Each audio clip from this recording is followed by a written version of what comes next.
Everybody say,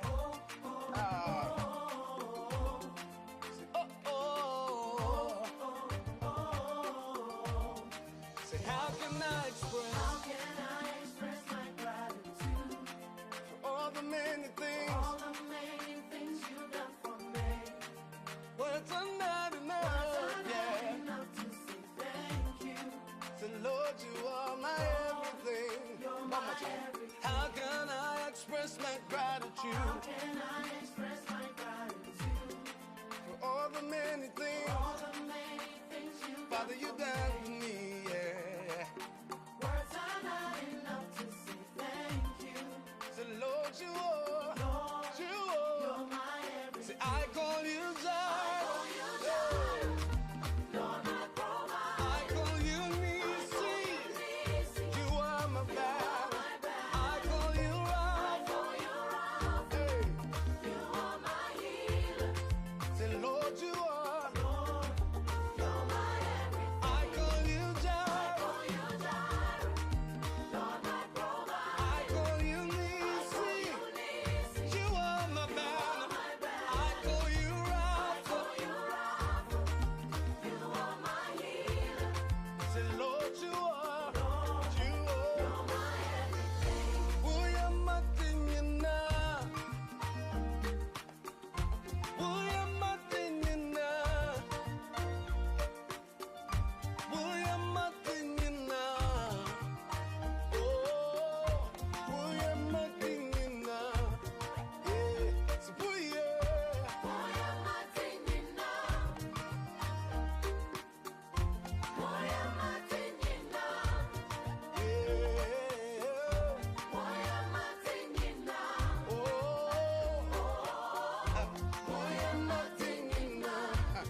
Yeah, so I call you Jireh, say.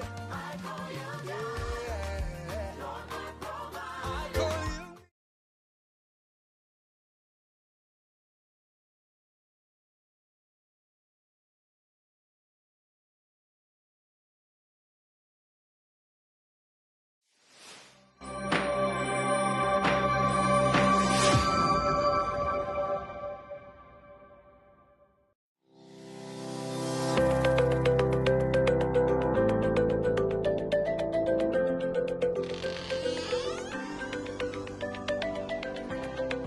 Hello. Yeah, you're good. Hello. There are several questions in the community when it comes to the law, especially with immigration matters. That is why I'm inviting you to join us on the program, The Community and the Law, live on BWTV and brought to you by BWF Solicitors, our trusted partners when it comes to the law. We are going to have a very massive discussion on some of the issues of immigration matters that bother you. And they have the opportunity to meet you live on the program to explain to you all the updates that have come from the Home Office and also address your questions and concerns that you might have when it comes to the law. The Community and the Law is brought to you every Saturday between 4 p.m. and 6 p.m. UK time. We're live on all social media platforms, YouTube, Facebook, and LinkedIn. At BWF Solicitors, at BWTV, and of course, we urge you to share the program and invite others to join us. Remember, it's at 4 p.m. to 6 p.m. every Saturday, live on BWTV. You have your questions. There are answers. So join us, learn, and empower yourself on the program, The Community and the Law. So pick up the phone and dial 0208 493 7345, or you can send a text 07950 422 780. It's The Community and the Law. My name is Oreku Frimpong, and I am your host.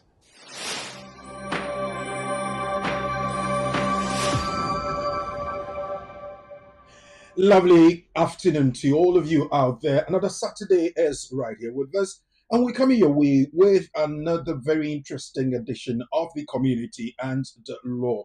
Now, look at this topic. Till death do us part. What does it bring to mind? It's talking about that holy union that you get into, marriage. One family and the other coming together, and two individuals getting married. We start life and we end life. So when we marry and we exchange the vows and we say to death do us part, does it come into consideration when we look at our immigration issues here in the UK? What happens to your limited leave to remain if your partner dies? Unfortunately, if the person dies, something must happen. And that's what we're going to delve into this afternoon on the program, The Community and the Law. And we're doing that courtesy BWF Solicitors, are trusted partners when it comes to the law. BWF Solicitors is located on the fourth floor of the Anna House, 214 to 218 Tottenham High Road, Seven Sisters, North London. They work Monday to Fridays between 9:30 in the morning and 6 p.m. in the evening. So bring to us on the fourth floor during our working hours with all your immigration matters, any issue when it comes to the law, any understanding you need to have, any explanation there is to give. BWF Solicitors is right there with you. They understand your language, they understand your situation, and they deal with that. Now, later on this program, we're going to have a testimony from one person who has had very satisfactory service from BWF Solicitors. We're going to update you what there is in the community when it comes to the law, and also to take you through the topic. My name is Oreko Frimpon, and my guest is a lawyer and a solicitor, so to speak, from BWF Solicitors, Lawyer Charles Asma. And this afternoon, we invite you to join us at table when we dissect these things. It's a community and the law brought to you by BWF Solicitors.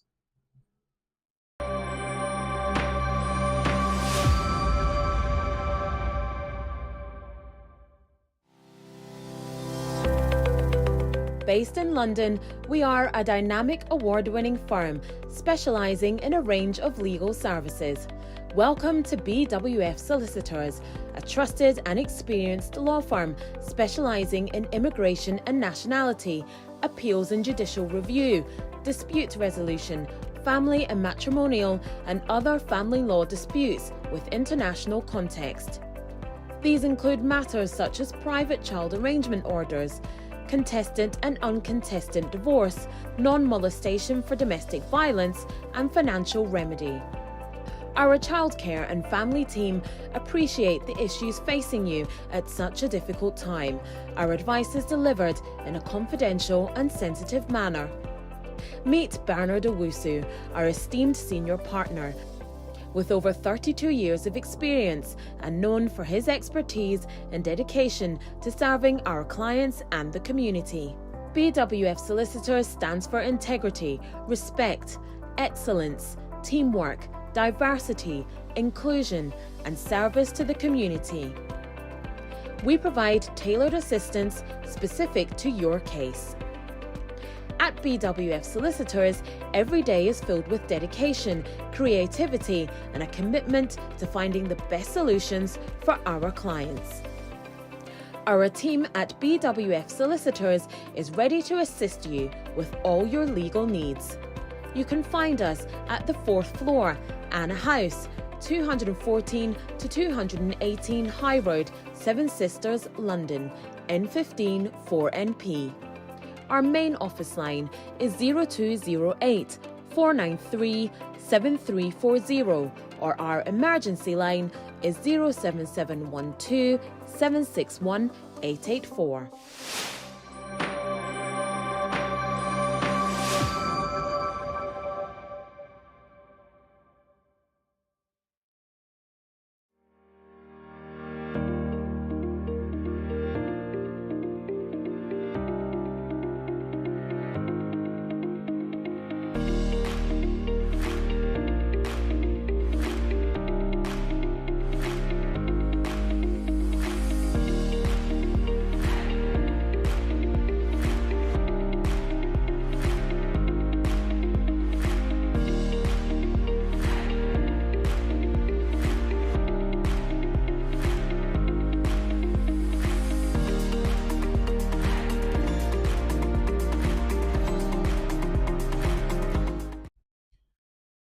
And we are live.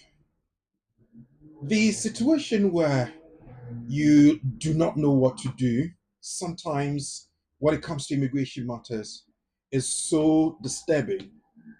And I believe that when I talk about death, it sends some chills down your spine.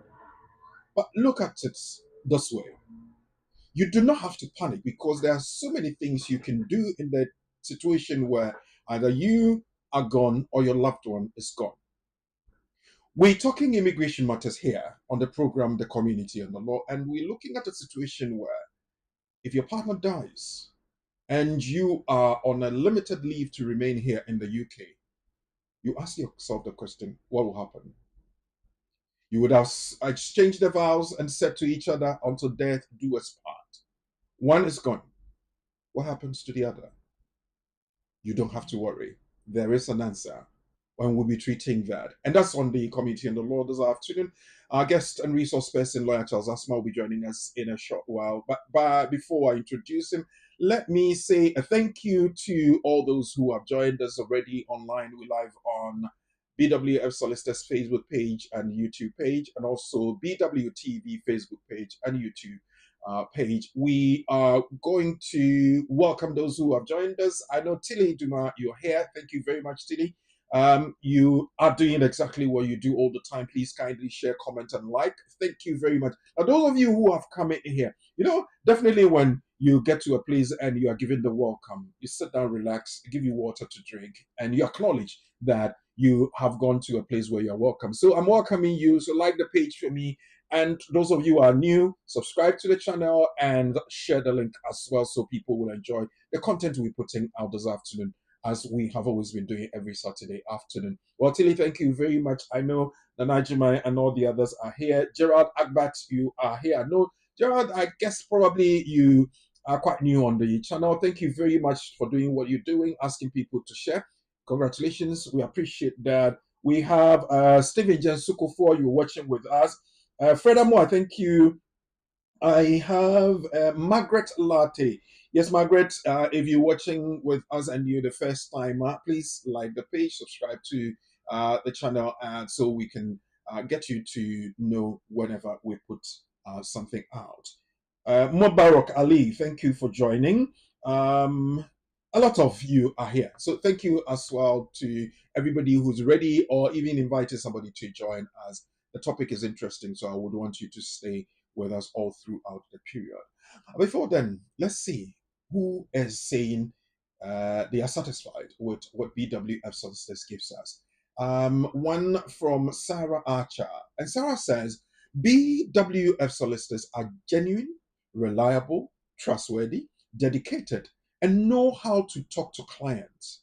Just contact them with your immigration issues and they will surely deliver. God bless Lawyer Ben. Cheers to Deborah. God bless you all at BWF Solicitors. Well, Sarah, I am happy you are happy with service of BWF Solicitors, and we thank you for expressing it so people will know, and that recommendation will go very far. And of course, I want to invite you to join us every Saturday afternoon between 4 and 6 p.m. UK time when we have the Community in the Law. We bring the lawyers on to help us unravel all the things that are so tied up, and if there's any explanation or any update, we will give you, as we're going to do now. What's the update for the week? This is the second week of the month of September. Now, Home Office, Ministry of Defense, Seema Malhotra, MP, and Alistair Combs, OBEMC MP, has given us this update. No more insensitive Home Office fee for widows and widowers if they face destitution. What are we talking about? Widows, widowers, and their dependent children can now apply for a fee waiver if facing destitution in order to settle and keep the life they have built. Currently, people who wish to apply for settlement in the UK following the death of their partner are required to pay a £2,885 fee. From the 9th of October, those who qualify, including partners on a family visa who meet their criteria for destitution, can apply for a fee waiver. This was brought out on the 10th of September, 2024. I'll get Lawyer Asma to give us further explanation and further details to that, who is the person facing destitution? How do you define destitution? What is the criteria in there and all that? So we will be looking into those. So from the 9th of October, those who face destitution, who have lost their partners, either the husband or the wife, and you can prove that you are destitute and potentially destitute, you can apply for a fee waiver, and that £2,885 fee would be taken off your head, and you have it for free. So keep your fingers crossed. We'll be back with that. Now let's pick our nugget. The nugget is what BWF solicitors throw out in the public beginning of the week for you to chew on and also enrich your knowledge with that. Now, we are going to learn something again this afternoon, and this is about no recourse to public funds condition. What are we talking about here? UK migrants under certain routes are restricted from claiming public funds.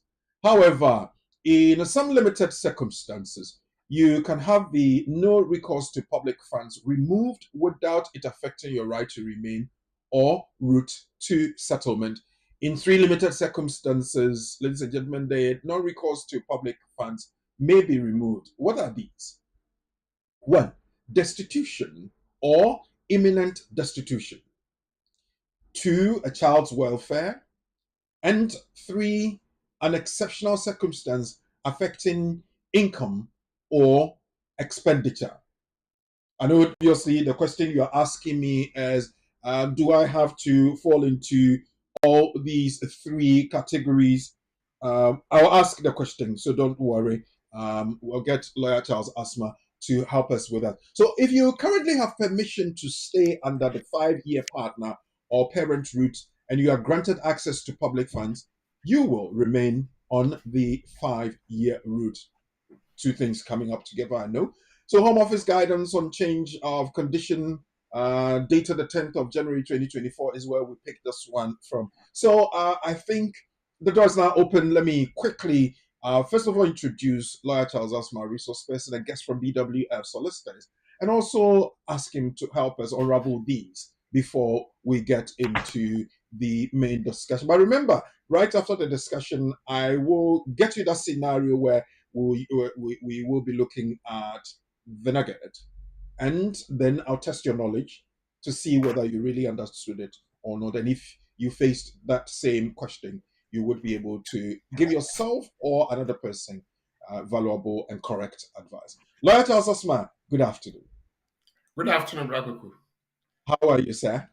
Very well. How are you? I am very good. The sun is out. Interestingly, this British weather is something I can't really comprehend because it was very cold yesterday, and this afternoon is as hot as I was back in the car. I don't know whether you felt the same. Yes, same. It makes it quite uncertain to decide what to wear and what not to wear. But hey, that's life, full of uncertainties. Well, thank you very much, and we want to express the appreciation of all our viewers, listeners, and clients for your time this afternoon. I know you're doing fine, as you have mentioned, but you know what? We always have issues. We always have questions. We all have concerns that you help us address. Now, we looked at one very interesting bit about removing no recourse to public funds condition from people's visas and permission to live here in the UK. Take us through where, or the situation where people can get that removed from their stay here in the UK, lawyer. Thank you very much. So we are looking at no recourse to public fund, which is a policy direction from the government to case workers, in that when somebody is making an application to remain in the UK or to enter the UK, they have to be given a condition, and the condition is that they cannot access public fund. Public fund simply is the taxpayers' money that is used to support development and also support welfare and other social interventions. So in terms of welfare, we are talking about benefits, so to speak. Could be universal credit, could be child tax credit, could be child benefit, and so on and so forth, including personal independent payment, and so many other benefits that are available to those who are not able to afford essential living needs, and so must given opportunity to come to the government or go to the government to access the taxpayers' money. So, if you don't qualify for benefit, you can't go for benefit. And one thing they look at is, do you have conditions that restrict you from accessing benefit? If yes, you can't. If no, you can. So how do you prove that you can?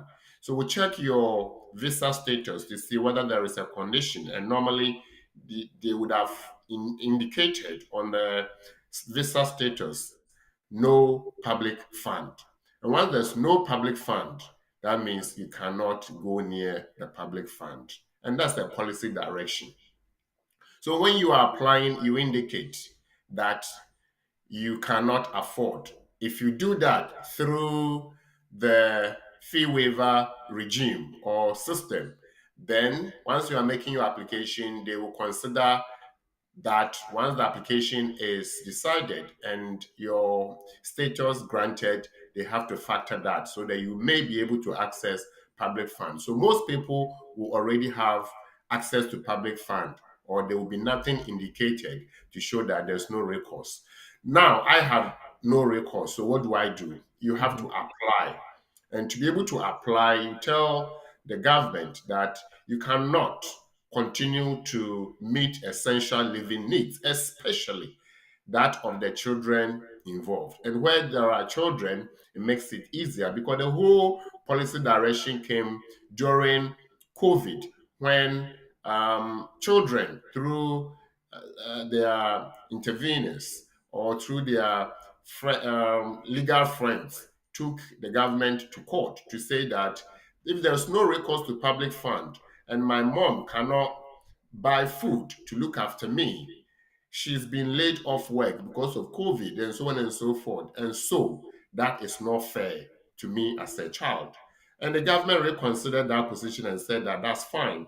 Henceforth, if you apply for reconsideration of that condition, it will be removed. So how do you prove?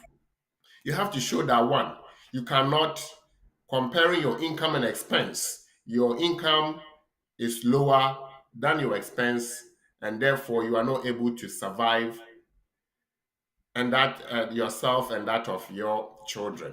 What if your income is equal to your expense? Then unfortunately you are okay, so you cannot have access to public fund. So you have to show that there's destitution or imminent destitution, and that it is difficult to meet your needs and that of children involved in that household. Well, lawyer, you mentioned imminent destitution. Um, how do I prove that? How do I convince the caseworker that in the next month, in the next week, I may not be able to meet my expenditure. I may not be able to make some income. How do I prove that? Thank you very much. For example, last week you were given notice by your employer that you are going to be made redundant. Okay. And as a result of that potential redundancy, you are going to lose income Okay. until you find a job. And therefore, in the next 12 months, imminent destitution is defined as change in financial circumstance in the next 12 months. And therefore, if it's obvious that on the fact you are going to be struggling to survive in the next 12 months due to redundancy, then that's prima facie evidence that you are going to be in trouble. So that is one. Apart from that, I don't think there is any other. But for example, you are, let's say, in fact, in terms of a specific example, that is the main example we can give: loss of earning or loss of income. And if that loss of income is going to affect your ability to pay your rent, pay the children's after school club, and also dinner money and all other expenses that come with looking after your children, then there is imminent destitution. All right. So yeah, those of you who have just joined us, we have mentioned and Gloria has explained that there are situations where you can remove the no recourse to public funds condition from your immigration status. I will advise, and as I always do, contact lawyers who know what they are doing to help you look at your situation and then look at your conditions and devise proper answers and to questions that will be asked, or devise certain good reasons as to how you can convince the caseworkers to remove the no recourse to public fund condition from your status. Now, lawyer, there was another thing that came up, our update for our community.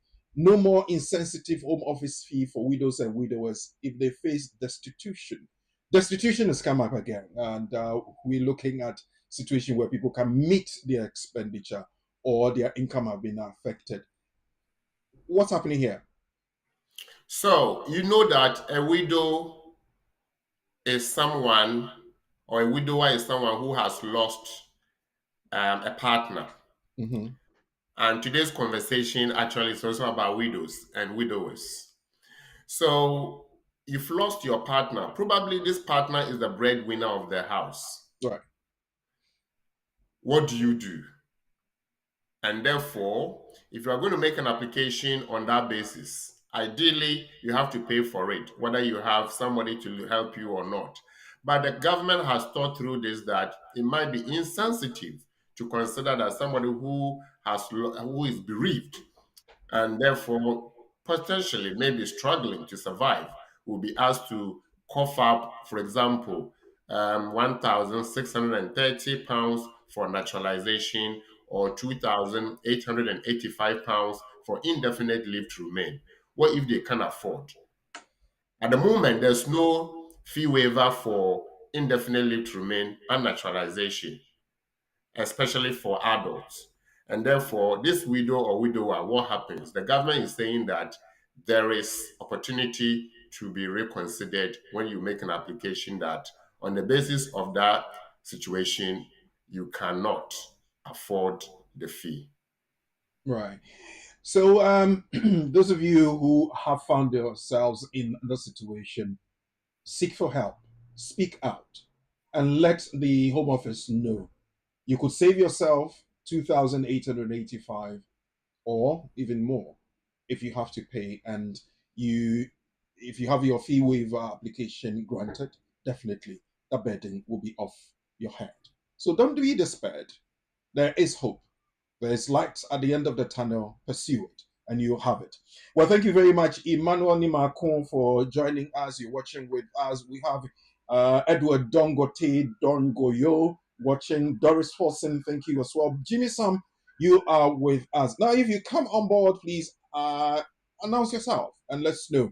But whilst you have stayed on, like the page, share the content so people will enjoy. Now, at the tail end, based on the nugget, I'm going to ask you this question. It's a scenario, and we have the scenario where Kosia Siedua is a spouse of a British citizen with 2.5 years leave to remain with no recourse to public funds. Her husband lost his job just when she had their second child. They're struggling to pay their rent and support their 2 children. It's a difficult situation for them. They have been told that Akosia cannot claim benefit because of her no recourse to public fund condition on her status. Now, Akosia wants to know whether if her husband applied for her, it could affect her 5-year route. There are 3 possible answers. 1, yes, because the condition of the 5-year route is for them to be able to support themselves without benefit. 2, no, Akosia falls within the exceptional circumstances because of a child, income, and expenditure. And could it be 3, no, because her husband is British, so it won't affect her. Think about this. When we have finished with our discussion, I'll come back to you, ask you this, or put the scenario before you and ask you to help dear Akosia Siedua. But listen, we have a topic to discuss, and it's on the community and the law, brought to you by BWF Solicitors. We'll come back and pick that one up. If you have a question, you can text that to text and WhatsApp number 07399208468. 07399208468. It could be in the form of a text message, WhatsApp text, and or voice note. Now, when the lines are active, what we'll be using is 0208 493 7345. We're taking a break. I'll be back.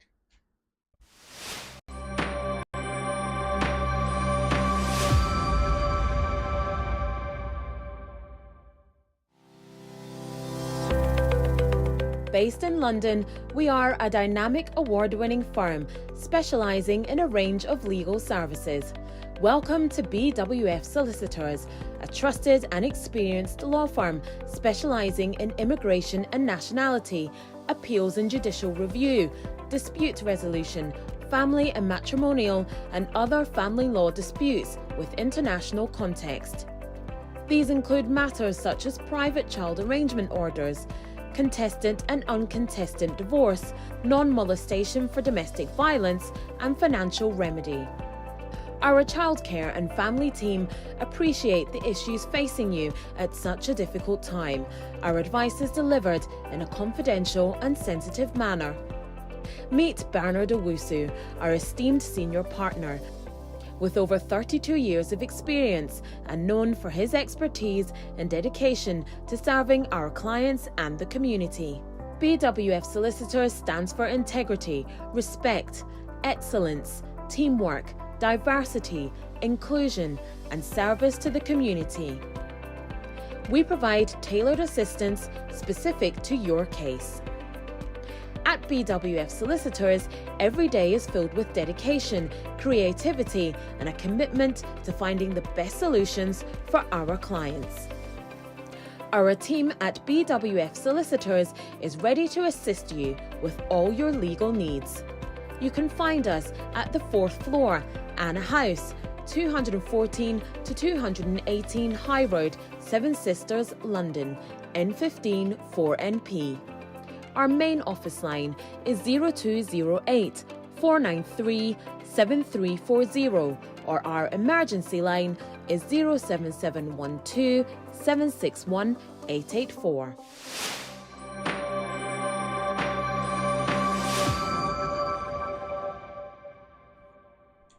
Thank you very much for sticking around as a community and the law. And this afternoon, we're looking at a difficult situation where people who would lose their partners may don't know what to do, especially when they are on a limited leave to remain condition here in the UK. But thanks to BWF Solicitors, we always have a way through, and we're going to discuss that this afternoon. Till death do us part. What happens to your limited leave to remain when your partner dies? People don't like the story of death, but it's inevitable, so we need to talk about that. Loyasma, I know definitely we can't be smiling and laughing about it, but it's a difficult condition. When somebody dies, what happens? It's a straightforward question, and it may be a yes or no answer. But let me find out from you. When somebody dies and the person is dependent on another person when it comes to their immigration matters, what happens? Thank you very much, Brabuku. Once again, good afternoon to viewers and listeners for the opportunity to share with you another important aspect of our lives as people on leave to remain in the UK. In the meantime, I will humbly ask producer to share the policy guidance on this topic for us so that in the course of the conversation we can refer to appendix bereaved partner. So, Bragoku, let's look at the sociological context. Yeah. Before we even come to the law. But you see, every policy guidance has a sociological underpinning. Why would the government say that till death do us part doesn't mean that your indefinite leave is also separated from your partners. So death do us part. Now, anybody who is going through the situation of bereavement, we share your pain and sorrow, and we encourage you to hold on strong and you will prevail. What we are saying is that you might have come to the UK on the basis of your partner. Your partner is a British citizen, so you've been granted 2.5 years. You have entered the UK and maybe you married your partner whilst here and you've been granted 2.5 on that basis, i.e., as a wife or a husband. Death is inevitable. And so we go with it, we come with it. But the question is, once death beckons, what happens to the relationship? We know that from the context of marriage, once there's death, the relationship is made apart. And that's why we say that till death do us part. Until death, we are bonded and all our assets and benefits are together. Mm-hmm. Now, because the person has citizenship or nationality or indefinite leave to remain, you were granted 2.5 on that basis. Now there's no relationship. What happens to you? The government thought through that if the person is being sponsored, and on that basis they were given 2.5, and that gave them expectation, because the expectation is that if you stay with your partner after 2.5, you'll be given another 2.5, and then after that you go for indefinite. Is that not the policy position? Yeah, so then that means that the person is on the 5-year route, isn't it? Yes. Now the question here is, if you have the expectation that eventually you'll be granted indefinite leave to remain, and that expectation is curtailed, Okay. we want to ask who caused it. It's a causation conversation. Okay. Who caused it? If you didn't cause it, should you be punished for it? Obviously, no. Obviously, no. So we are looking at a commonsensical approach before we even come to the law. And we understand why, in the wisdom of policy makers, they came up with this policy guidance. Mm-hmm. So it is not your fault. Death is nature. And so it is being caused by nature. Okay. In contract, we call it act of God or force majeure. Force majeure. Okay. Those things, you cannot punish anybody for it. And so we leave it to God, so to speak. Right. And so, if I have entered into that contractual agreement, which is the marriage, and there is act of God or force majeure, which is death, that contract is, in contract, we say frustrated, isn't it? Yeah. If it is frustrated, who are we going to punish?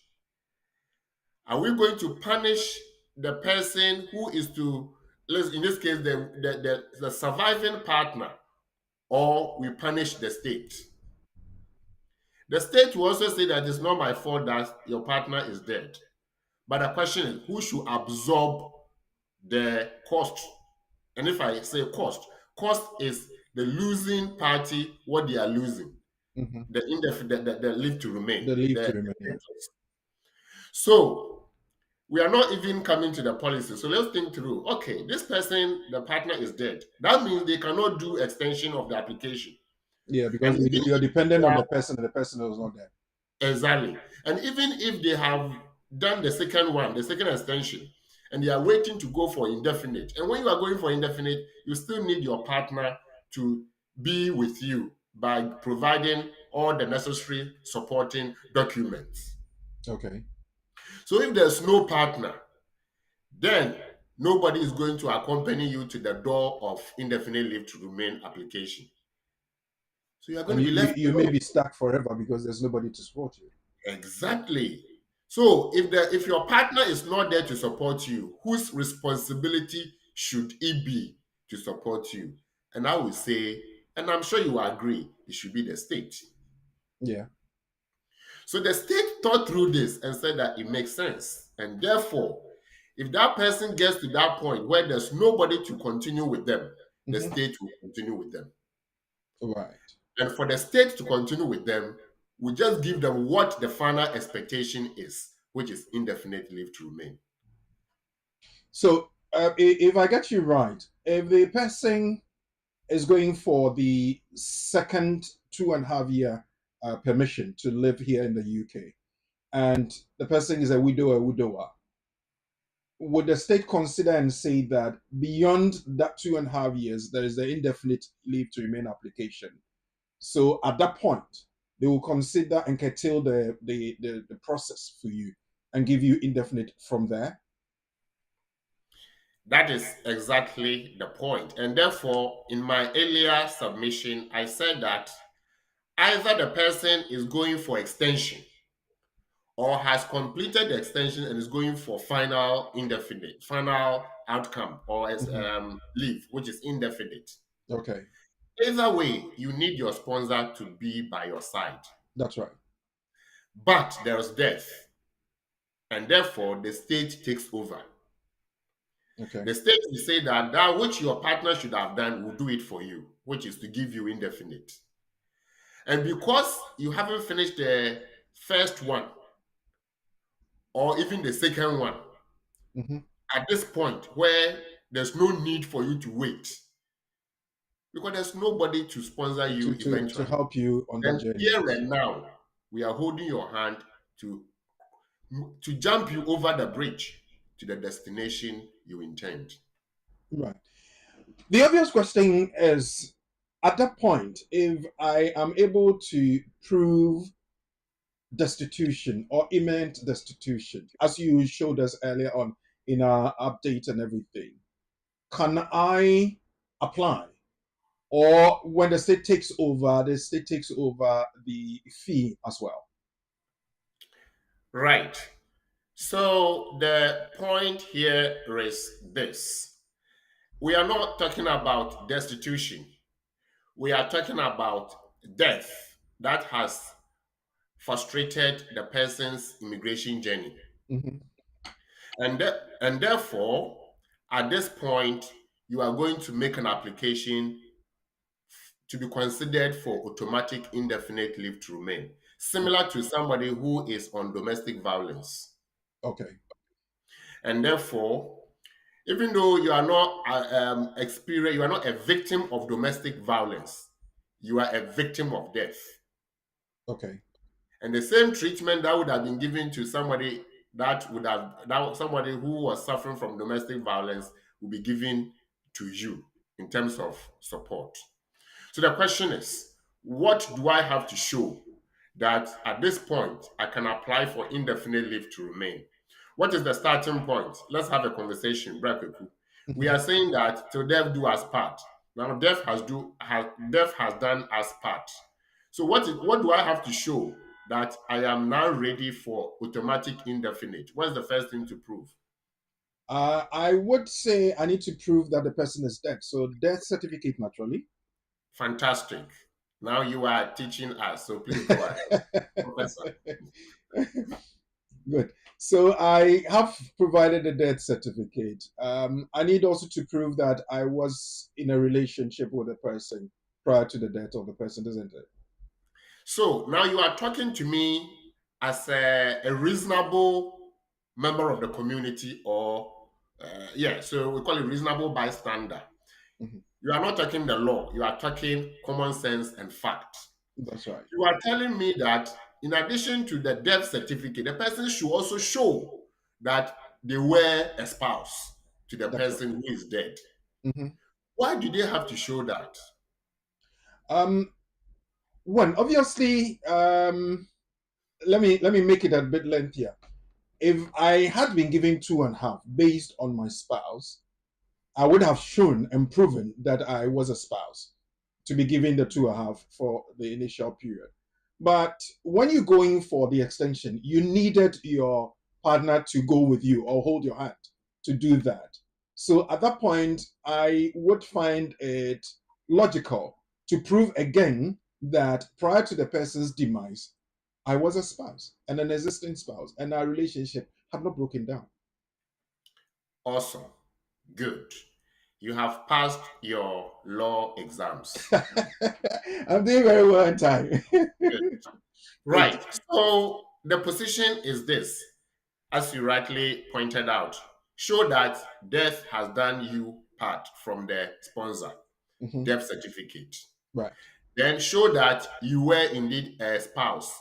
But commonsensically, somebody will say, but the Home Office should know that I was a spouse. Mhm. Otherwise, they wouldn't have given They me. wouldn't have given you the initial 2.5 years. But whose case is it to prove? Well, it's me. I need It's your your case. case.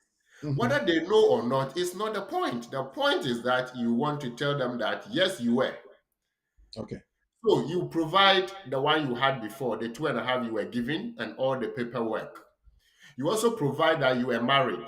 And what are you going to give to show that you were married? Your marriage certificate. Your marriage certificate. So that you can have two corroborative pieces of evidence That's to right. show that, yes, you were before death. Mhm. And then, now that there's death, give me what is due to people like me. Okay. They will look at the eligibility, of course. So this is part of the eligibility, that you were married to this person who is dead, and that there's death indeed. And then we'll go to the other requirements. Producer, if you are there, please show us the policy guidance so that people understand the context with which we are having this conversation. Right. So we have on our screen the immigration rules from the Home Office website. Immigration rules appendix bereaved partner. I guess that's what we're looking at. Yes. So it tells you validity requirement. So let's go, producer. Go to validity requirement for us. So no, No, you gone past it. yeah. So go show validity. So and click that. Okay. Brakuku, please do the narration. Yes, validity requirements of the bereaved partner route. BP 1.1 says a person applying from outside the UK on the bereaved partner route must apply online for entry clearance on the gov.uk website on form VAF into bracket AF. Good. So BP, that is stay bereaved there, partner route. stay there for me. Okay. Who is this for? Somebody in or somebody yet to come? This one says applying from outside. Outside. So this can be somebody who had 2.5, and whilst they were abroad, the partner died. Okay. So are they coming to renew? What are they coming to do? You might as well apply automatically to enter with your indefinite. So that is for those people. Right. Then B12, please go ahead. It says a person applying in the UK on the bereaved partner route must apply online on the gov.uk website on the specific form as follows. A. For applicants who were last granted permission as a partner or child under Appendix HM Armed Forces Form Set AF, or B. For all other bereaved partners where a child is applying for permission on the bereaved partner route at the same time as their parent and who is included in their parent's application, with the exception of children granted permission under Appendix HM Armed Forces. The form is set O. Okay. Or the third one, it says for children in the UK who are not applying for permission on the bereaved partner route at the same time as their parent, with the exception of those granted permission under Appendix HM Armed Forces. Form Set F is what's going to be used live. Yeah. Thank you very much. Now, in terms of the set means settlement. There are so many forms. But for us this afternoon, what we are taking away is that if we're a partner and there is bereavement, or you've lost your partner, you go for indefinite using the appropriate form specified, set O. We also have the position where you may have children. So you applied, you were given 2.5, and your children were also granted 2.5. Mm-hmm. Now you've lost husband and they've lost a dad. Therefore, whilst you are going for indefinite, the children will also go for indefinite. So they do it together. Yeah. Then, so those are the necessary forms. Then please scroll down for us. So if you go to 1.3. Now, 1.3 is saying an application on the bereaved partner route must meet all the following validity requirements. A, any fees must have been paid. B, the applicant must have provided any required biometrics. And C, the applicant must have provided a passport or other document which satisfactorily establishes the identity and nationality. Lawyer. So you say any fee must have been what? Paid. And Paid, that was yeah. the question. That was the question you asked before. Should they That's pay a right. fee? Should we pay a fee? Yes. And what does This one is policy spelling it say? out that it should be paid. It should be paid unless you are exempted or you ask for exemption. So again, you have lost your partner. The partner was the one who was going to pay for it.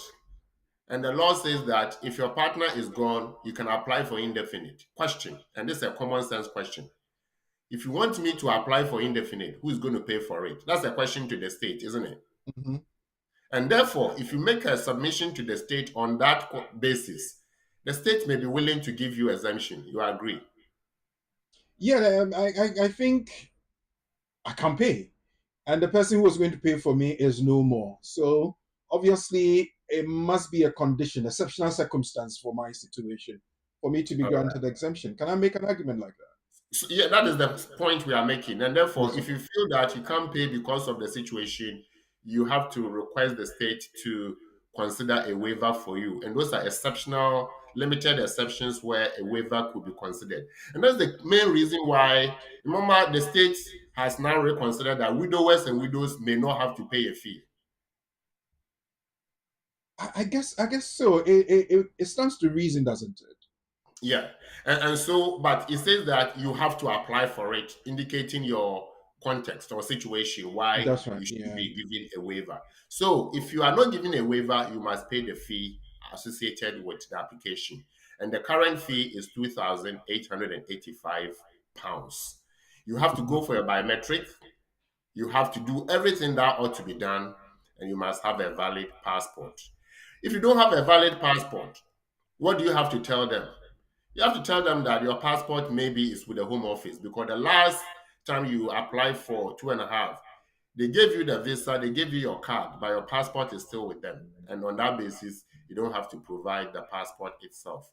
If you can't prove that the passport is with them, then you must provide a valid passport. A valid passport is one that is not expired.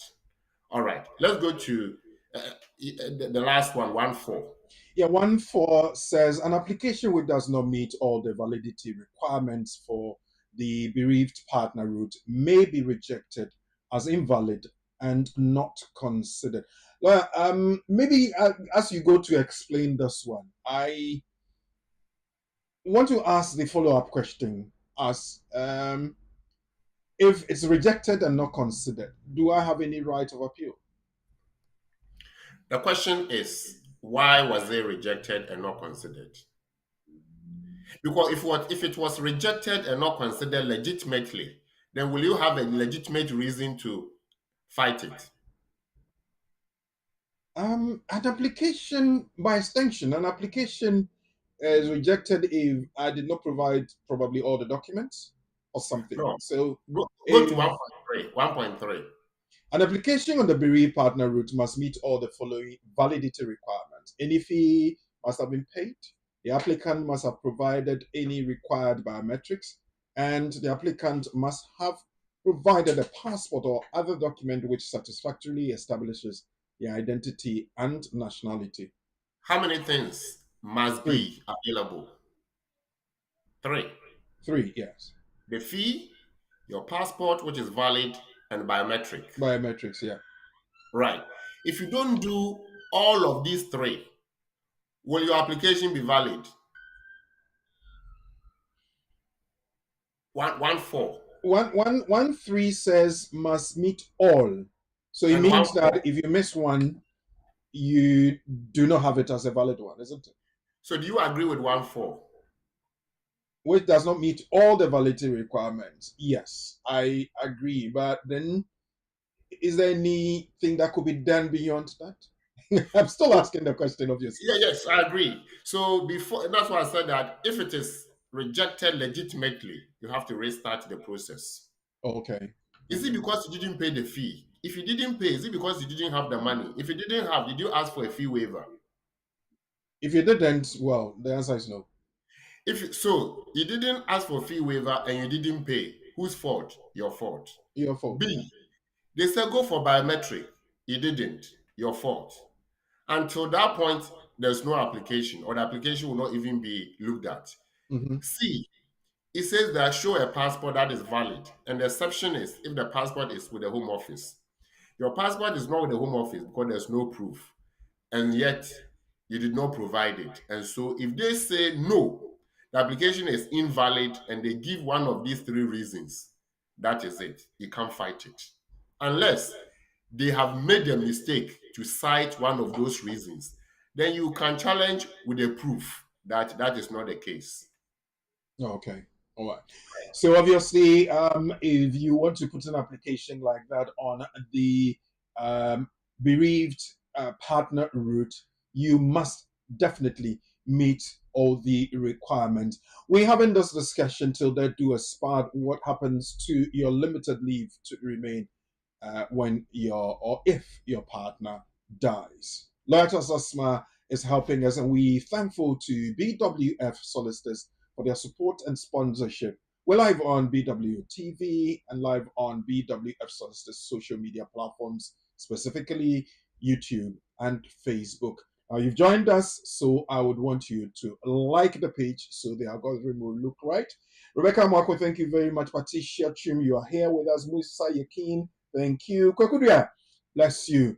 Ruta Tia, thank you very much. Najima Pambo, I have seen you. Yara Yafa, Sandra Fraser, bless you. And all those of you who are live with us. Let's take a quick break, and when we come back, we will be picking your comments, your questions. You can text that to us on 07399 208 468, or send a text or WhatsApp note there, voice note, so to speak, there. Same number, 07399 208 468. The lines will be active. You can call in on 0208 493 7345, 0208 493 7345. So those of you outside of the UK, I can give you that concession to call us 00442084937345, or you can call on the text mobile number, obviously on WhatsApp, 0044732 7399 208 468. 07399 208 468. Loyaltas Asma is our guest and resource person from BWF Solicitors, and that's their message.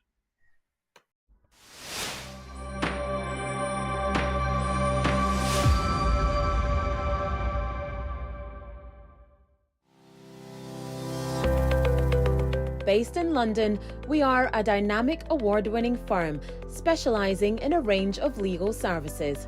Welcome to BWF Solicitors, a trusted and experienced law firm specialising in immigration and nationality, appeals and judicial review, dispute resolution, family and matrimonial, and other family law disputes with international context.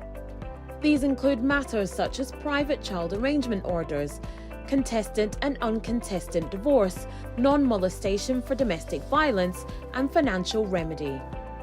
Our childcare and family team appreciate the issues facing you at such a difficult time. Our advice is delivered in a confidential and sensitive manner. Meet Bernard Owusu, our esteemed senior partner. With over 32 years of experience and known for his expertise and dedication to serving our clients and the community. BWF Solicitors stands for integrity, respect, excellence, teamwork, diversity, inclusion, and service to the community. We provide tailored assistance specific to your case. At BWF Solicitors, every day is filled with dedication, creativity, and a commitment to finding the best solutions for our clients. Our team at BWF Solicitors is ready to assist you with all your legal needs. You can find us at the 4th floor, Anna House, 214 to 218 High Road, Seven Sisters, London, N15 4NP. Our main office line is 0208 493 7340, or our emergency line is 07712 761 884.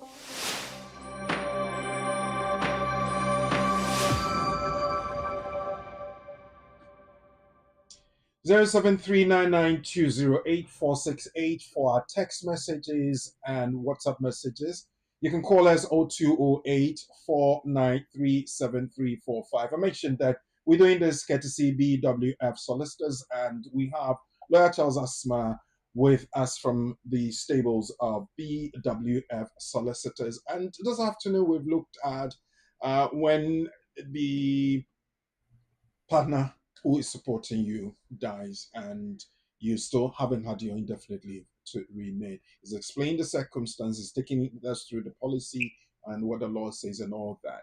We have Lawyer Charles Asma still on the program, and we have another person on the line to ask a question. Hello, good afternoon. Hello, good afternoon. Thank you very much. Thank you for calling as well. Yeah, it's like the topic for today. Maybe I might be thinking that it's because of me. That's why I shout. No, it's not because of you. It's not because of you. It's just to your benefit, but not because of you. All right then, because that's my kind of situation in now. Oh, I'll okay. explain now. Okay. Quick one. Yes. Though I've got an appointment with BWF on Monday afternoon, but I just need a bit of clarity because I can't even sleep. I've been thinking and stressed. So, don't sweat over it. You're fine. Yeah. So 2020, I got married and I got preset under EU settlement. Well, we didn't stay up to a year.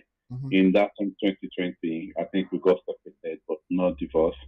Yeah, I know. I spoke with Charles, and Charles said, "Well, if she's not ready for marriage and I'm not ready, so why not just live my life?" So until then, I just live my life.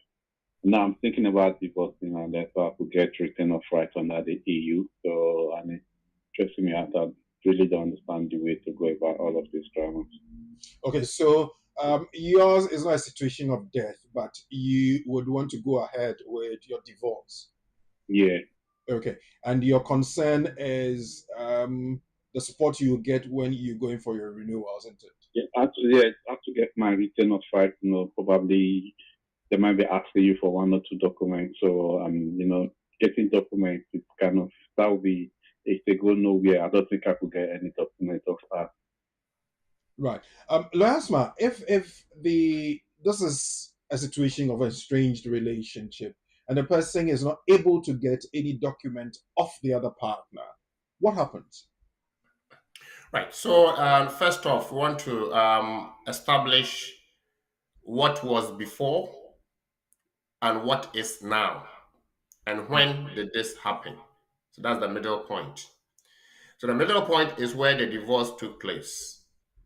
I think he is considering pursuing the divorce. He hasn't done it yet, but they are separated. So let's assume that he has. Then the question will be valid.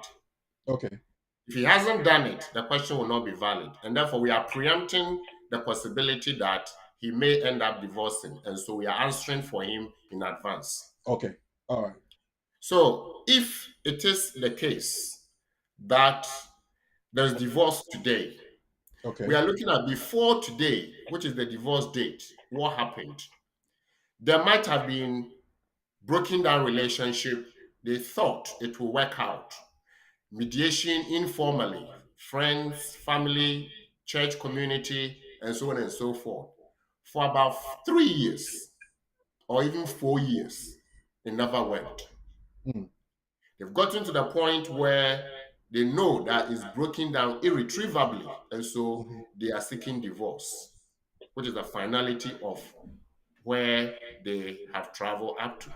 Okay. Question. This person has been granted pre-settled because he said it's EU. Yes, and at the time of pre-settled application, the person showed that this sponsor is living with them and they provided all the supporting evidence. Do you still have them? Yes, I've got my preceptor. It's still on. No. When you were going for pre-settle, you provided your evidence of sponsorship from your sponsor, right? Yes. Do you still have those old pieces of evidence you provided? How many years ago? Yeah, I think how those old is documents are with you because I think you were the one who took care of my case and everything. So you've got the documents right before you because you asked me and I said I have to keep them. Hold on for me. Even if I have the document, I will have copies of the document. And at this point, you have to answer the question. Do you have, for example, evidence of what you used before? Because you did the application, right? Yeah. Yes. Do you have those evidence you used before? Yes. Yes. So that's point one. So you have the evidence of what you used for the pre-settled. And from the time of separation up to date and up to the point of divorce, what you are saying is that it's impossible that you have evidence from your sponsor because she left home right from the beginning when things started unfolding, right? Yes. And therefore, she left home, never came back, and since then, she even redirected her everything.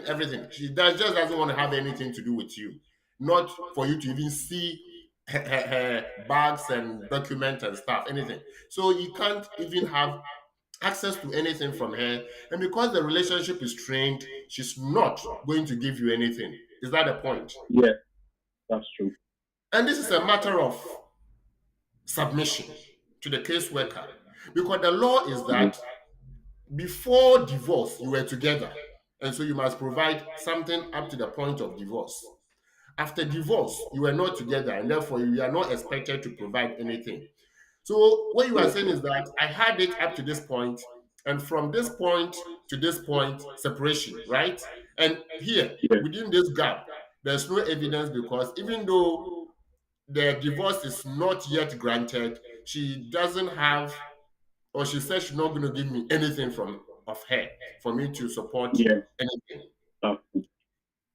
So it's a matter of you making a case to the caseworker that this is my predicament, and this is what you have to consider whether this sits well within the rules where there is divorce, which is a supervening event, and therefore before divorce there was separation. I don't have anything, but can you consider? It's a matter of submission or representation. Okay. Right. But I think our friend is more or less in a privileged situation because he has you to come to. So I would advise that, as you have mentioned, when the week starts, please make your way to BWF Solicitor. Sit down with Charles and I've got appointment for Monday, so I'll be going straight to the All right, you have appointment for Monday. Yeah, afternoon. Did you say afternoon? It says 10:30. Oh, 10:30. Monday 10:30. Yeah. Right. Okay. Okay, that's fine. Can you please pick my number up if you don't, and let's have conversation back door, okay? Well, okay. Okay, just let me grab pen so I can spell the number. So we're going to give you lawyer Charles Asma's number, and that's 07947 947 636 636 037. 037. Yeah. So it's 07947 636 037. Yeah. Lawyer, you were saying something? Yeah, when you call, my brother, when you call, the reason why I said call is that I don't want you to turn up and we may tell you that, oh, you should have brought this, and that. So I'll tell you so that you carry everything that you need to carry so that at least there will be no need for you to say, oh, you should have told me, oh, I didn't know. Okay, that is why I gave you the number so that you come prepared. Okay, I will. Okay, all right. So before I set up, I'll call you so that you let me know everything that I need to come along with. Yeah, that's why he's asking you to take the number and call him prior to your appointment. Yeah? Yeah, thank you. Yeah, thank you very much. Okay, all right.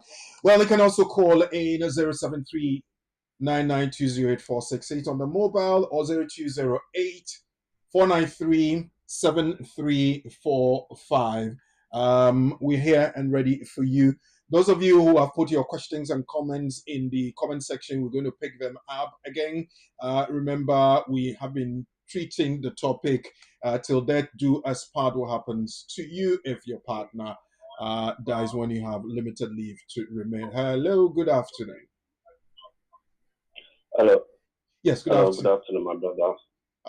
How are you? To you and Lawyer Charles, I'm doing well. Good. I want to first of all thank you both for the wonderful job you are doing for the community. Thank you very much for being there for us as well. I want Lawyer Charles to help me in this.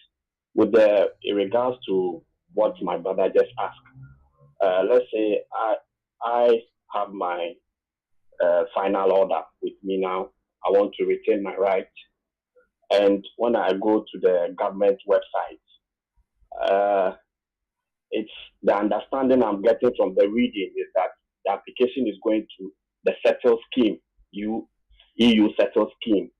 And I want to know how can I get that link from the government website for that application? If I'll be very glad if Lawyer Charles can help me with that.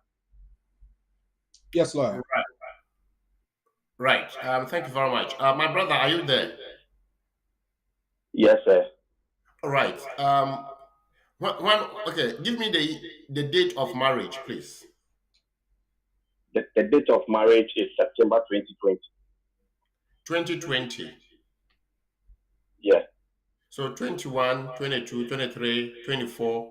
So the 5th anniversary is next year, right? Sorry? The 5 years of marriage will be next year, right? Exactly, yeah. January next year, yeah.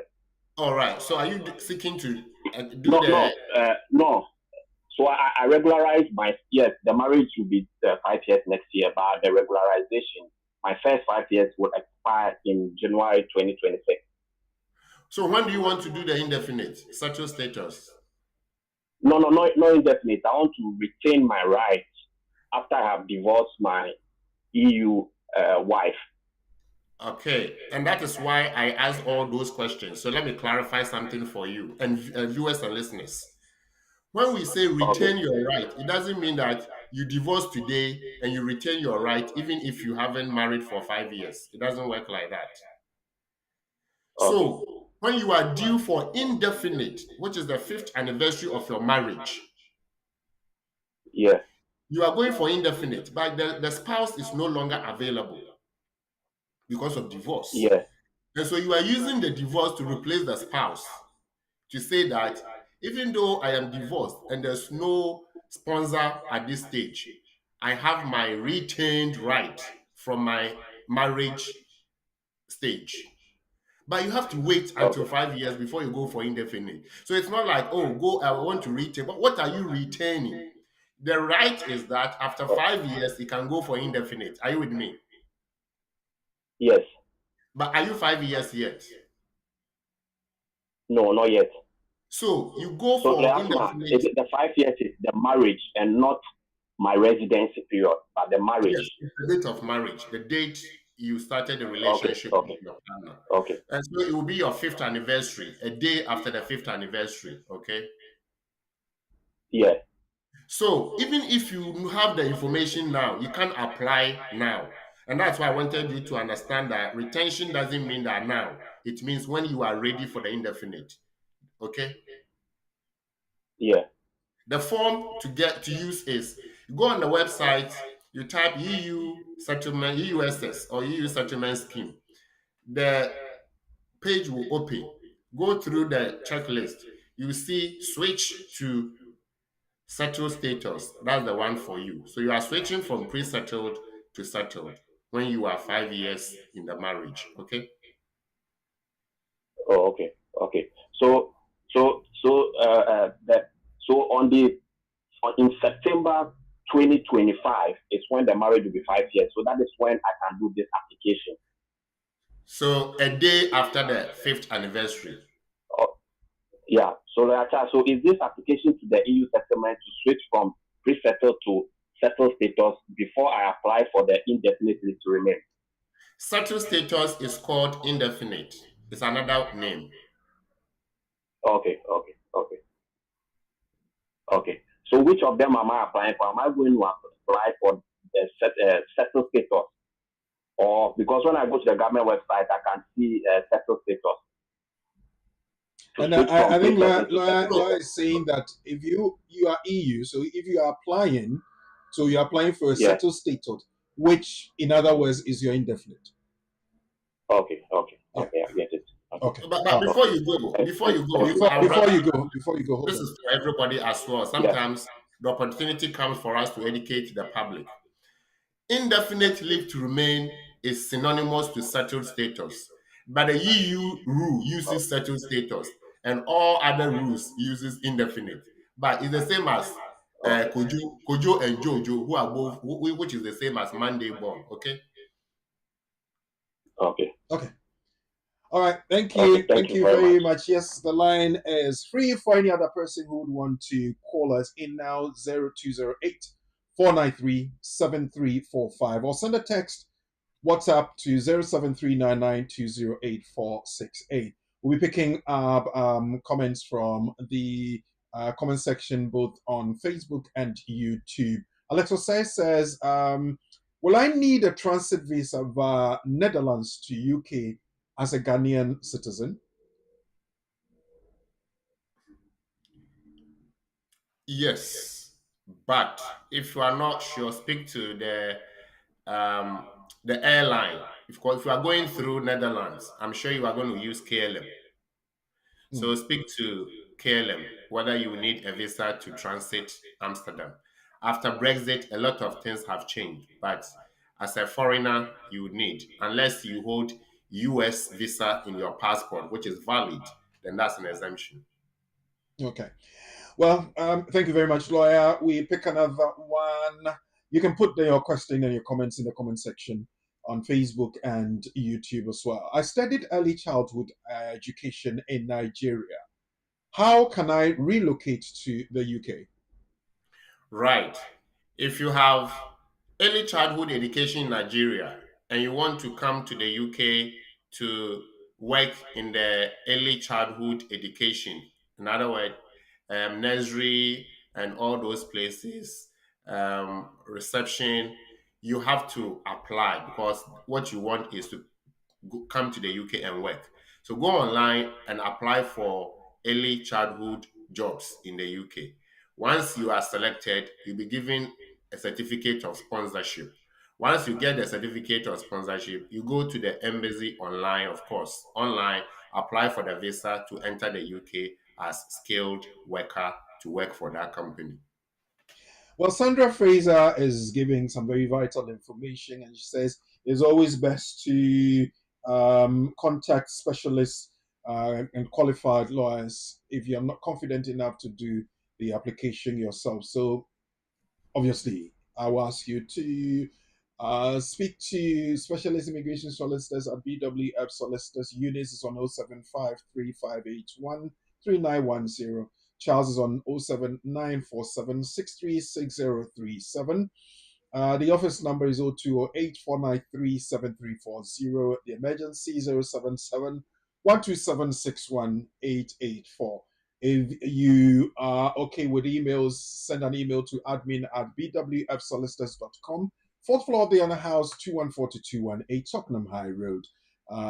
So, listen, for advice on adoption, family matters, immigration, civil litigation, and everything, 9:30 to 6 p.m. every day, talk to BWF Solicitors. Well, let's get to your comments coming through.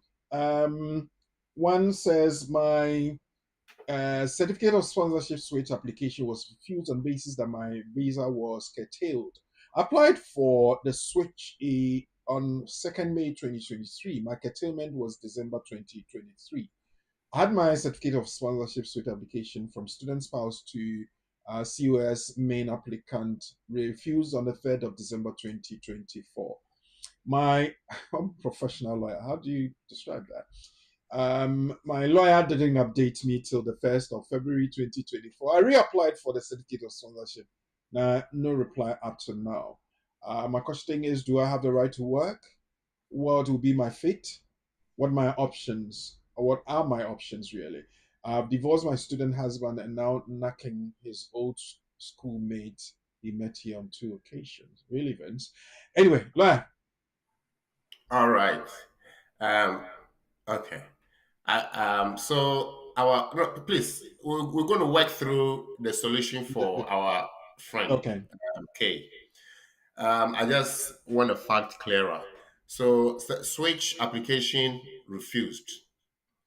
Applied 2nd May 2023. It was curtailed December 2023. So at the time they applied to switch, it had not been curtailed. My understanding, isn't it? Because they applied in May and was curtailed in December. Is that not what you see, Brad Kweku? Yes. So So, the curtailment was on the 2nd of yeah, December so, 2023. all right. Now, I had my COS switch application from student spouse to main COS applicant, 3rd December 2024. Oh, okay. So I had my COS switch application from spouse of a student on 3rd of December. Oh, but do we have are we there yet? 3rd December 2024. Are we there yet? I suspect he was trying to say 2023. 2023. I All right. suspect so. Yeah. Okay. That means the person applied a day after curtailment. Because curtailment is 2nd of December 2023. If you look at the top, 2nd Yes. December 2023, curtailment. Mm-hmm. Then And what from this, I see that he's trying to push the blame to the lawyer that handled the case. no, Because don't worry about that, Brakoku. That is not our concern. Mhm. Our concern is working out to see whether the Home Office erred in any way. Okay. So at the time the person applied, they had already had the curtailment.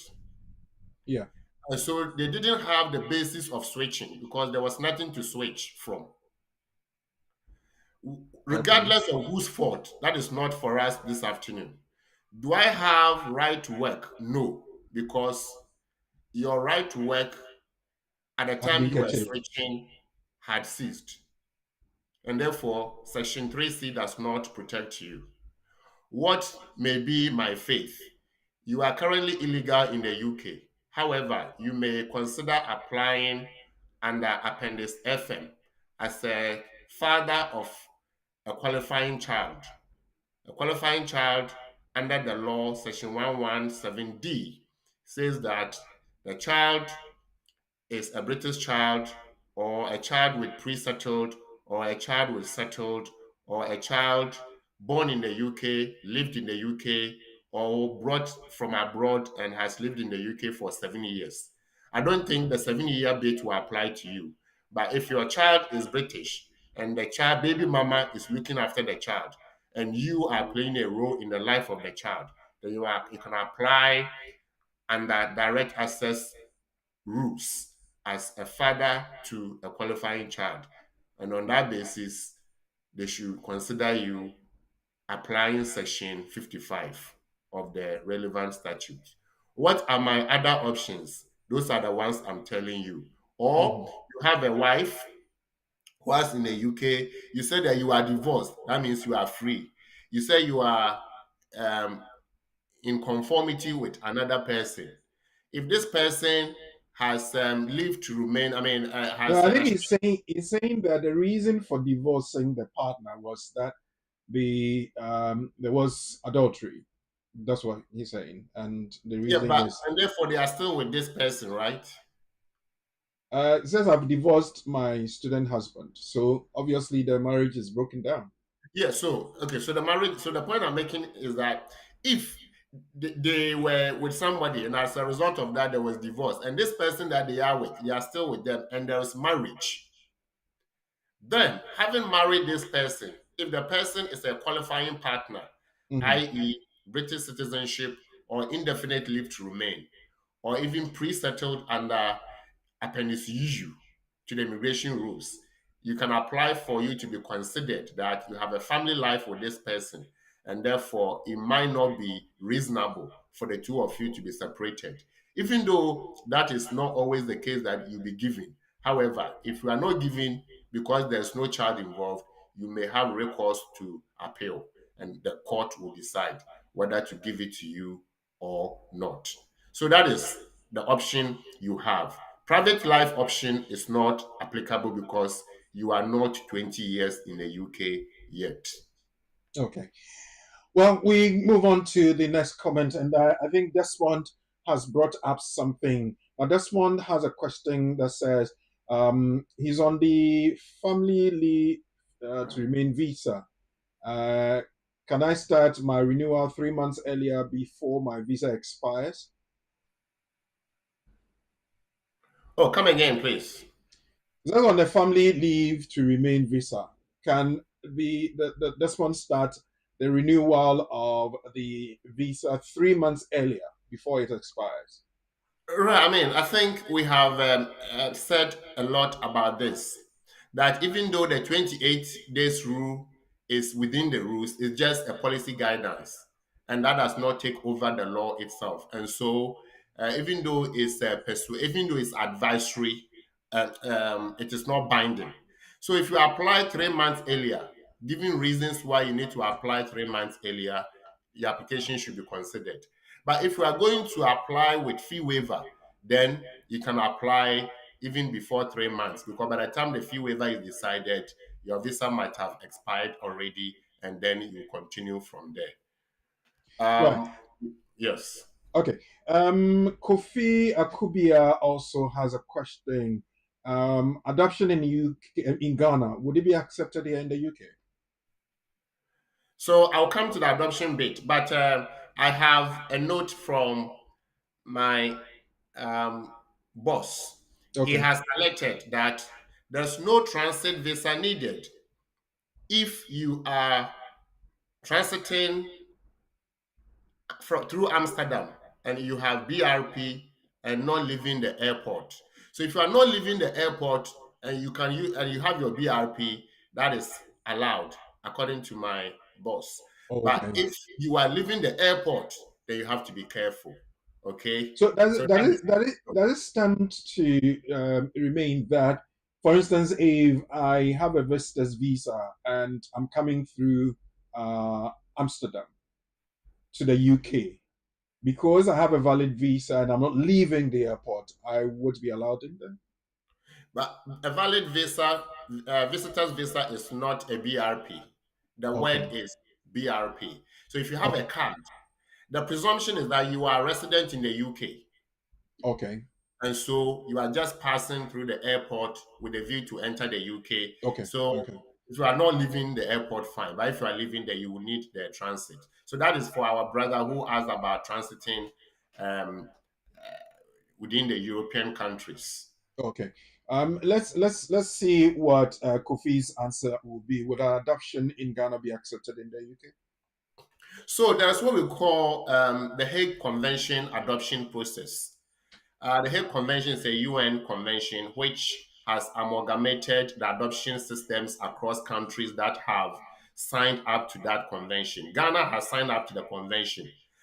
Now, a couple of cases that have come before me, people have used Ghana adoption order from court, but Ghana, they didn't go through the UK process to get the Hague Convention done. So the Hague Convention, you have to start from the country where the person to adopt lives.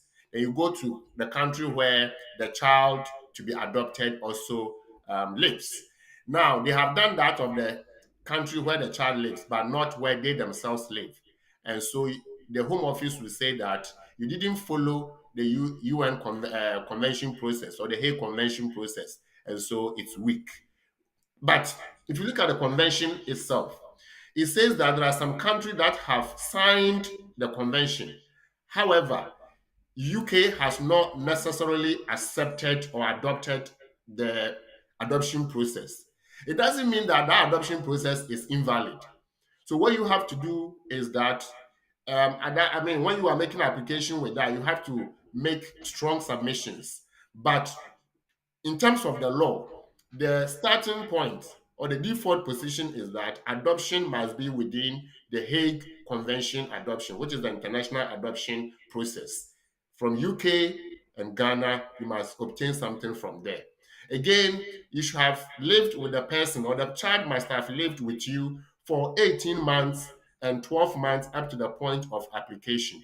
And so it's not just the adoption process or the certificate itself, it's also how long have you been a parent by way of looking after this child for. If it is short of the requirement, 18 months, then you will be told that the child has not lived with you long enough to qualify for that. But if you have the Hague Convention adoption process, then the child is automatically your child, and so it works easier. If you just joined us, we're live on BWTV and we having a discussion on immigration matters. Alexis has a question, and as I keep telling you, you can put your question in the comment section either on Facebook or YouTube. Alexis on YouTube now. Alex is asking, what about transiting with spouse visa? So, what about transiting with spouse visa? I don't know what spouse visa, whether the first time, is it okay? The question is, Alex, do you have BRP? If you have BRP, yes. If you don't have a BRP, then that is the point that we have made. Because if you have just obtained your spousal visa 6 months to come to the UK to get the BRP, then it is not a BRP yet. So please, if you can save yourself the quagmire, then you can go through elsewhere or buy your direct ticket to enter the UK. It looks like it's only through Amsterdam that people are on KLM that people have issues like that. All the other airlines don't seem to be too fussy about that, are they?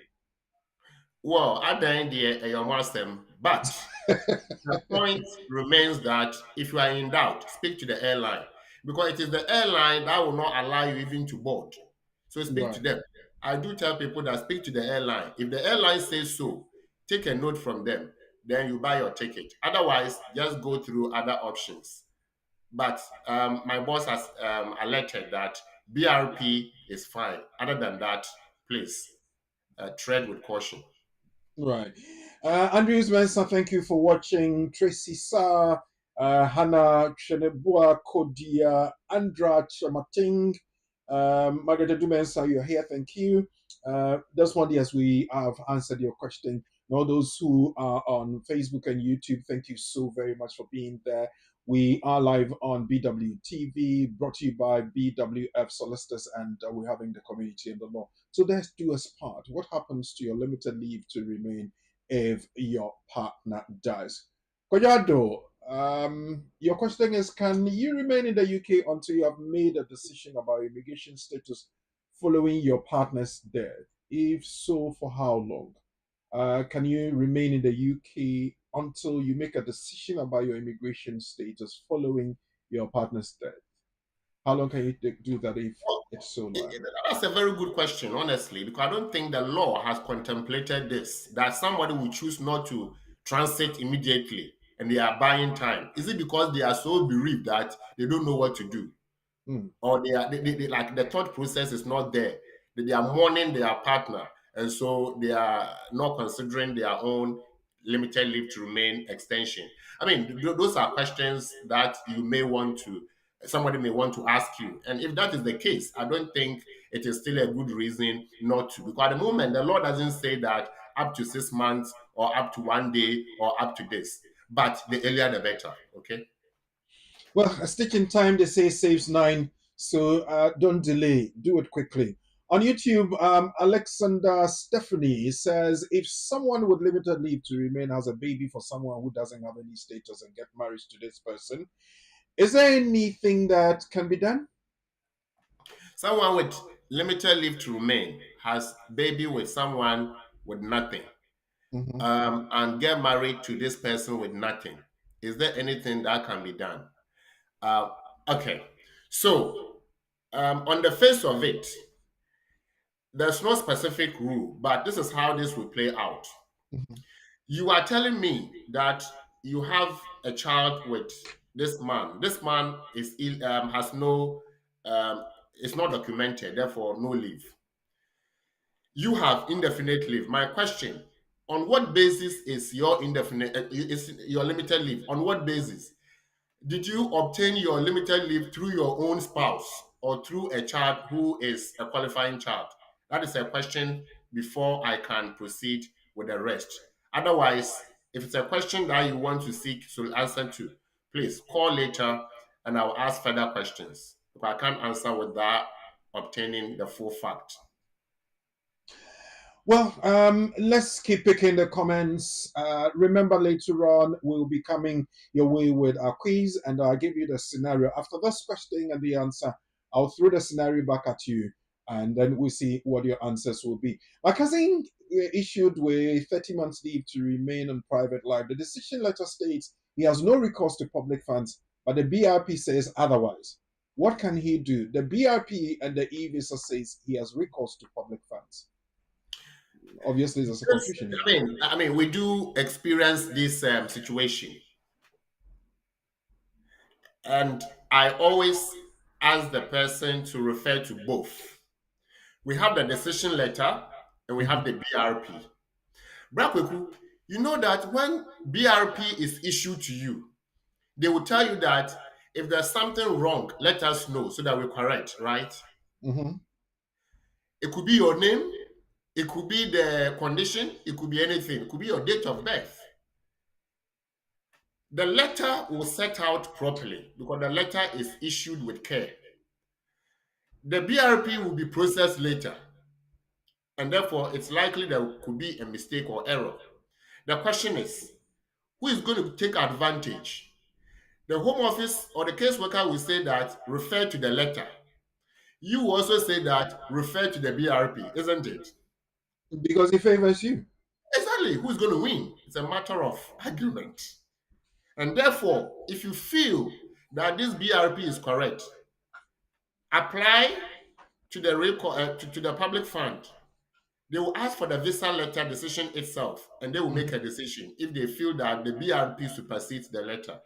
But I mean, I will say that it's possible that the BRP was issued in error. Okay.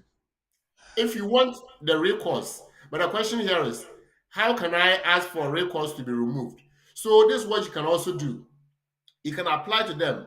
Okay, our brother Kofi, did you pay for the visa fee when you made the application? If you paid for the visa fee, then it's likely that this is a mistake. If you didn't pay for it and you did it through fee waiver, then it's possible that this is not a mistake and that the letter was issued in error. If in doubt, please write to them to say that I have two valid documents giving separate information. Can you confirm which is reliable? And they will help you. Yes, if in doubt, ask for help. Speak to BWF solicitors and they are ever ready to help you. They work Monday to Friday between 9:30 in the morning and 6 p.m. in the evening. Office number 0208 493 7340. They have an office in Ghana and the number is 055 589 5959 and the emergency 0044 7712 76 1884. BWF solicitors, contact them for all your immigration matters, interpretation of law, updates, and also help you to put in your application when you are not confident enough to do that. But I always say it's always best for the layman to give his work for an artisan to do for him or her. This is the community and the law. And before we go, I asked you to help Siedua, Kosia Siedua, who is the spouse of a British citizen with 2.5 years leave to remain with no recourse to public funds. Her husband lost his job just when she had their second child. Kosia Siedua and the husband are struggling to pay their rent and support their two children. They have been told that Kosia cannot claim benefit because of her no recourse to public fund condition.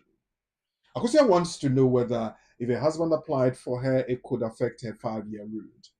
Three options. You can choose one and probably give me the reason why you're choosing either or any of the three.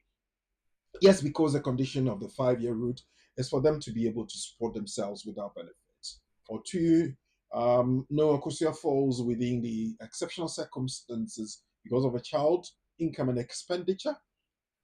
Is it three? No, because her husband is British, so it won't affect her. Now, I think it's based on the nugget we had earlier on. If we can quickly recap that about the yes, removing no recourse to public funds condition. It says that it's from the Home Office guidance on change of condition, the 10th of January 2024. UK migrants under certain routes are restricted from claiming public funds. However, in some limited circumstances, you can have the no recourse to public fund removed without it affecting your right to remain or on the route to settlement, I should say, in three limited circumstances that could be or may be removed: one, destitution or imminent destitution, a child's welfare, an exceptional circumstance affecting income or expenditure. Now, if you currently have permission to stay under the 5-year partner or parent route and you are granted access to public funds, you will remain on the 5-year route. We'll take a break and we'll be back.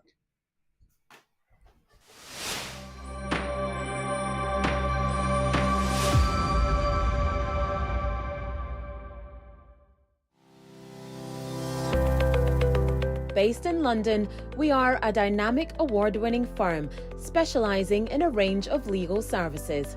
Welcome to BWF Solicitors, a trusted and experienced law firm specialising in immigration and nationality, appeals and judicial review, dispute resolution, family and matrimonial, and other family law disputes with international context.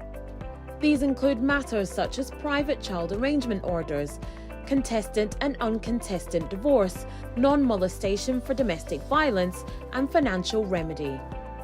Our childcare and family team appreciate the issues facing you at such a difficult time. Our advice is delivered in a confidential and sensitive manner. Meet Bernard Owusu, our esteemed senior partner, with over 32 years of experience and known for his expertise and dedication to serving our clients and the community. BWF Solicitors stands for integrity, respect, excellence, teamwork, diversity, inclusion, and service to the community. We provide tailored assistance specific to your case. At BWF Solicitors, every day is filled with dedication, creativity, and a commitment to finding the best solutions for our clients. Our team at BWF Solicitors is ready to assist you with all your legal needs. You can find us at the 4th floor, Anna House, 214 to 218 High Road, Seven Sisters, London, N15 4NP. Our main office line is 0208 493 7340, or our emergency line is 07712 761 884.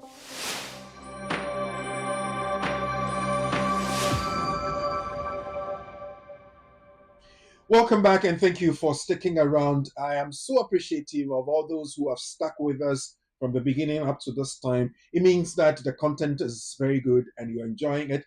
So what you got to do is don't stick to it, don't sit on it, share and get people to also benefit from the knowledge and experience you have had.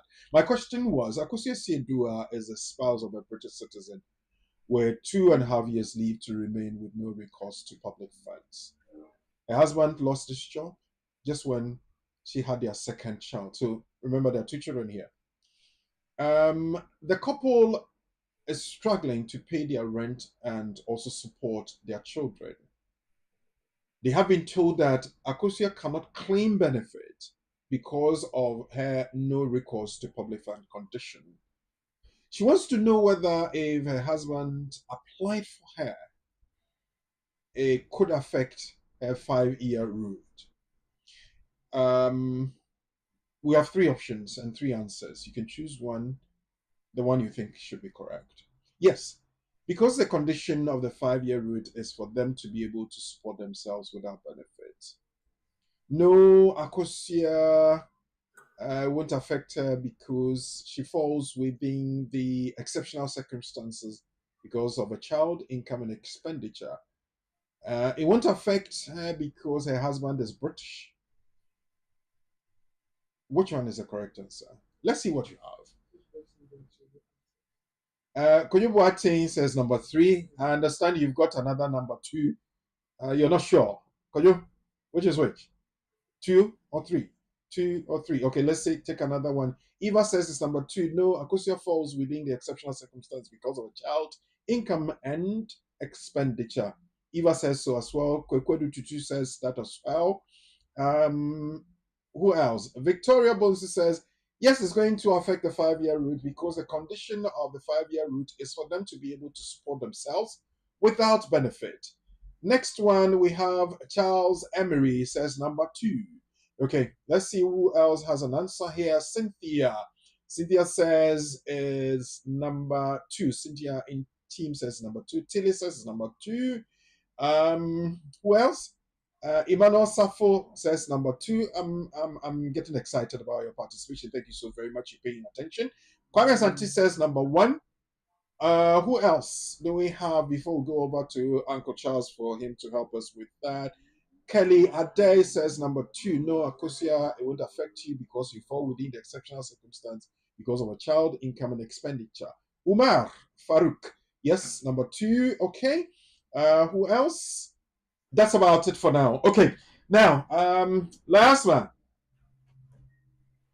Akosia wants to know if her husband applied for her to get the no recourse to public funds removed, it would affect her 5-year route. Lastly, Rebecca says is number 2. Which one will be correct? Thank you very much.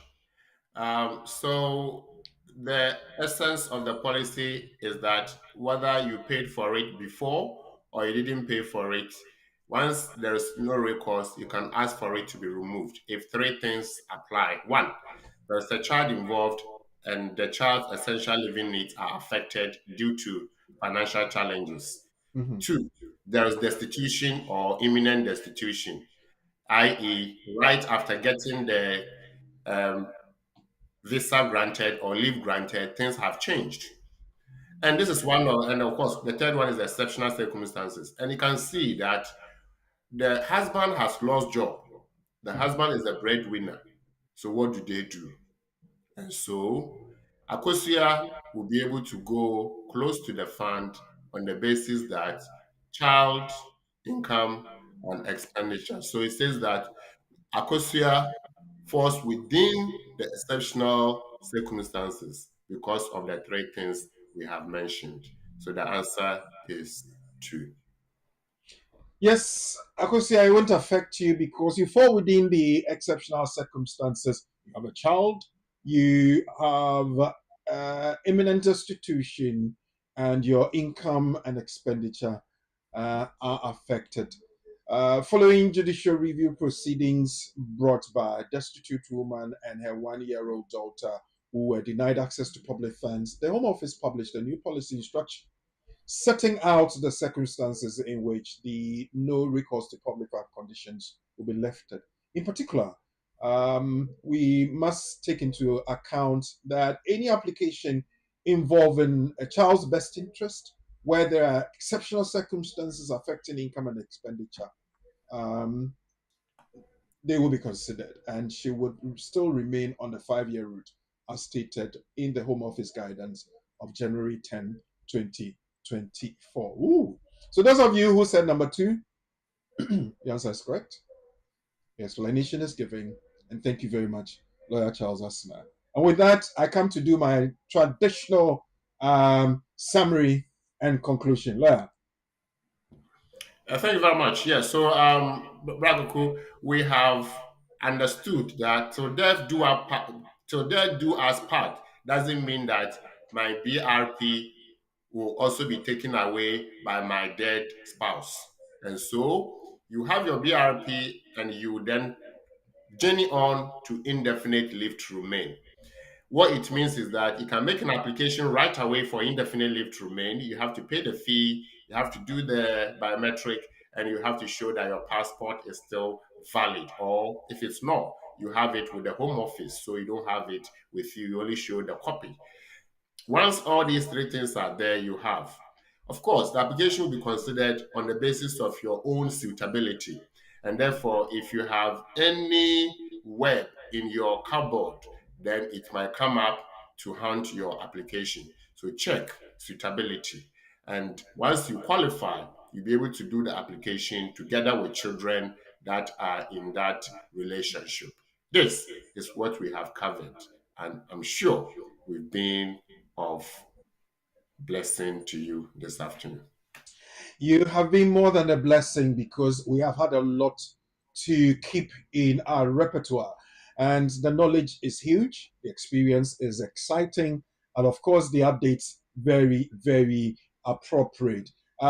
Remember, somebody shared the experience with us, one of our clients shared the experience with us, and I want to reiterate that by saying that come to BWF Solicitors because they will listen to you. They will do what you expect them to do and also get you the result.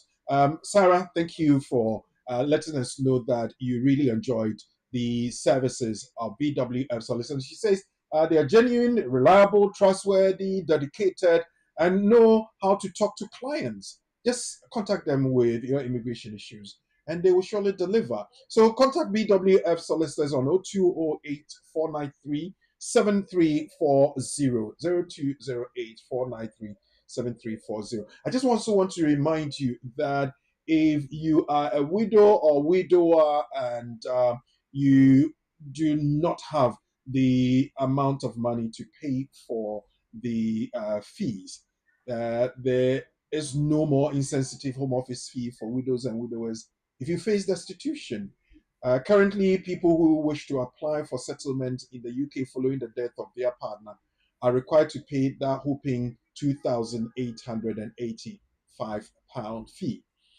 Now, the directive says that from the 9th of October, those who qualify, including partners on a family visa who meet the criteria for destitution, can apply for a fee waiver.